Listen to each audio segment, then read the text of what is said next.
Well, this talks about animation. So Syndicate came out in 2015 and Origins came out in 2017. If we look at the size of the maps in this game, it's grown about 250 times larger in the span of a couple of years. So this is like the kind of increase in scope which players expect from Ubisoft games. There was roughly 15,000 animations in this game. It had like a 3-year development cycle. So that's 20 animations that need to be recorded in the motion capture studio. And the question is, what are people going to expect in a few years' time from Ubisoft games in regards to animations? Are they going to expect 100,000 animations or 1 million animations? Like, what is the sort of scale we're talking about? And this moment tells you everything, because this wasn't just a technical presentation. It was the beginning of a new philosophy, a philosophy that would reshape Assassin's Creed storytelling for the next decade. Over time, that philosophy led to one of the most significant behind-the-scenes shifts in the entire series. Ubisoft moved away from fully motion-captured performances for most of its dialogue and cutscenes. It was the only practical solution for a project this massive. Games like Odyssey, Valhalla, and Shadows needed thousands of conversations, branching choices, and flexible story structures. The old pipeline used in games prior to Origins simply couldn't keep up with that kind of scale. So the result was a pipeline built from modular animation libraries and procedural systems. The intention was efficiency, but the consequence was a generation of Assassin's Creed games where characters often struggle to feel alive. This problem starts with a core design philosophy that shaped Odyssey and was later continued in Valhalla and Shadows. The developers tried to solve a production challenge. They needed a way to create hours upon hours of cinematic dialogue as quickly as they could, but they faced a few key challenges. Firstly, Odyssey was a huge game. The map size is roughly 130 square kilometers, so they needed to fill it with content. The second challenge was that handcrafting animations for every single quest would take enormous time and resources. The third was that writing freedom directly affects animation quality, budget, and overall production resources. The reason is that Ubisoft's narrative teams often write scenes without hard constraints, which sounds great on paper, but in production, it means any scene can require bespoke cinematic work. It needs intervention from a cinematic designer, an animator, a facial performance pass, and so on. That kind of open-ended workflow becomes expensive very quickly, especially in games that rely on heavy dialogue volume and branching interactions. To control this, the studio introduced target levels for scenes. These levels dictated the production investment. For instance, only the highest tier, also known as the level 4 scenes, which are the critical non-branching story moments, were budgeted for full motion capture. Meanwhile, the vast majority of quests were relegated to the lower tiers, meaning their emotional nuance depended entirely on the limited capabilities of the procedural system. This structural choice ensured the game's development could be completed quickly, but it also meant that only a handful of scenes would feature motion-captured cutscenes capable of truly landing. Without going deep into the technical wizardry behind it, the system took voice lines and generated matching lip sync in any language, then used the library of face and body animations to create cutscenes. So basically, by adjusting specific parameters, it could produce cinematic conversations based on the scene and the narrative's requirements quickly and consistently. So you can see how this shift already affects the storytelling. It moves the narrative in favor of the game's technology.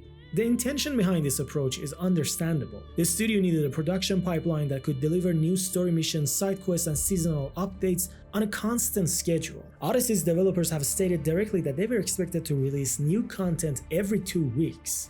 So to make that possible, they built systemic tools that could generate scenes quickly within the target levels. So the result is a game that can sustain a live service model, but the trade-off shows up in the storytelling. And as you can see in Odyssey, Valhalla, or even Shadows, most of the scenes that should feel intimate or emotionally layered end up feeling incredibly dull, forgettable, or worse, hilarious. But the real issue this approach created is that these systemic scenes don't simply look a little stiff. They change how the story feels and how characters are perceived. And unfortunately, they affect the voice direction as well. That is a lie. We trained for years. Any Ashigaru can shoot it. Anyway. Characters can sound emotional, but they don't feel or come across as emotional as in the previous games, even though the actors are all absolutely talented. Character faces and body language rarely match their voice. Conversations often play out like two robots talking to each other. The movement is incredibly limited. The performances are technically functional, but they're basically dull, and when a game relies on these systems for most of its narrative delivery, the emotional weight of the story starts to fade. He'll kill you. It'll get out and kill us all! You underestimate me. That's what Nikios said! What makes this more noticeable is the contrast inside the same games. Titles like Odyssey, Valhalla, or Shadows all contain a handful of motion-captured cutscenes that look great. These scenes have real acting, clear emotional direction, and natural facial detail.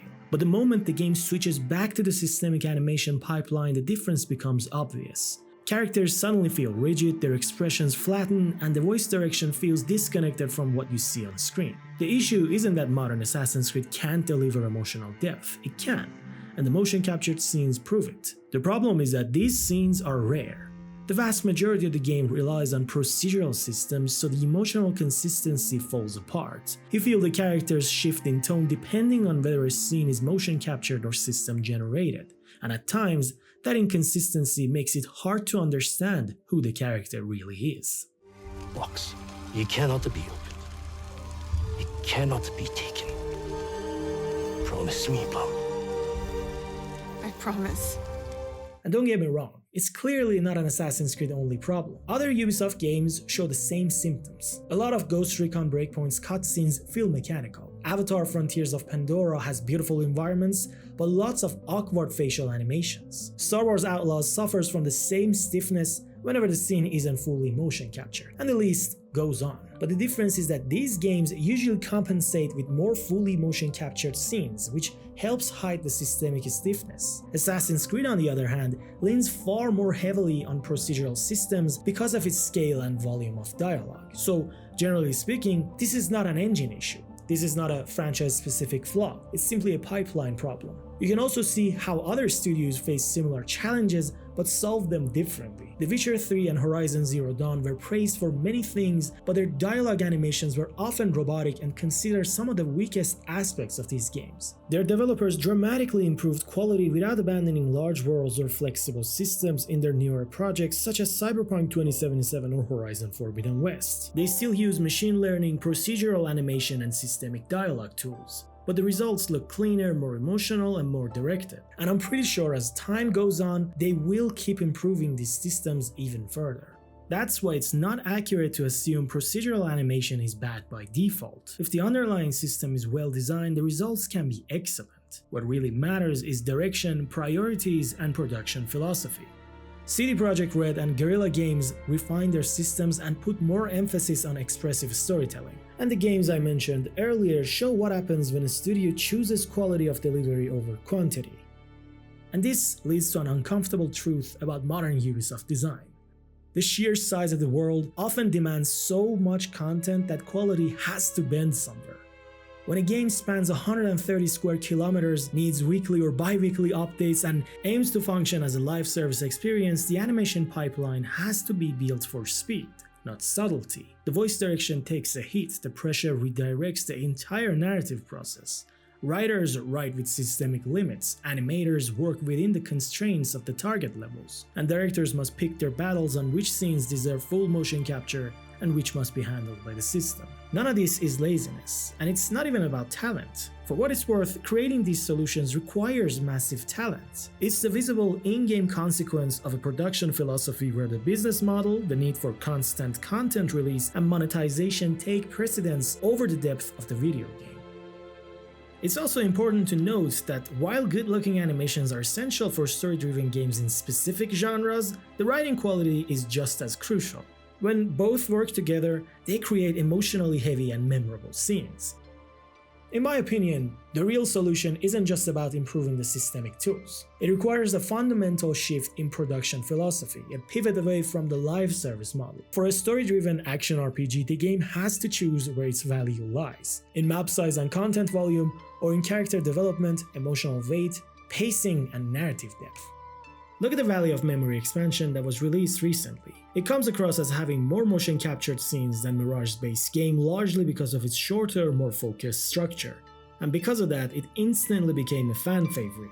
But the reason fans loved it wasn't its loyalty to the core pillars of the franchise. It was the soul and care poured into its development. That human detail is the ingredient that makes Basim's journey feel alive and memorable. If achieving this level of quality means reducing quantity, then that is a trade-off a story-driven game should make. If the production pipeline cannot support both a large map and high-quality content, then the map size must shrink. The story's length should be reduced, the repetitive side content scaled back, and those resources redirected into giving every major character arc a fully directed motion captured performance. In a story-driven game, narrative depth must always take priority over sheer length.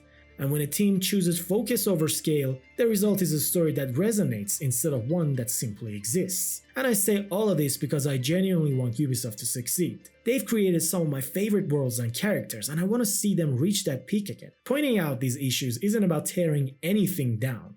It's about understanding the real problems so they can be fixed, and so these games can feel alive again. No!